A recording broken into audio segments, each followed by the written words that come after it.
Paano kung ang isang submarine, isa sa pinakatahimik at pinakanakakatakot na sandata sa dagat, ay kayang pabagsakin ng isang maliit, unmanned drone?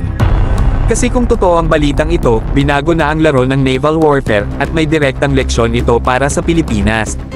Kinumpirma ng Ukraine na nasira nila ang isang Russian Project 636 improved kilo-class submarine habang nakadock sa Novorossiysk naval base ng Black Sea Fleet.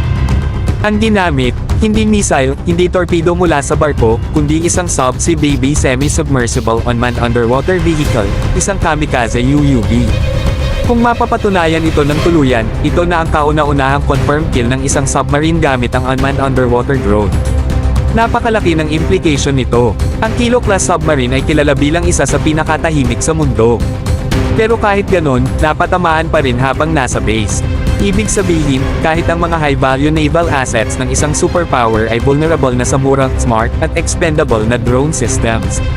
Mas lalong nagiging interesante ito dahil hayagang nagpahayag ang Ukraine ng interes na makipag-partner sa Pilipinas para sa co-production ng Ukrainian drones, kabilang na ang Subsea Baby, pati ang co-development ng future unmanned systems.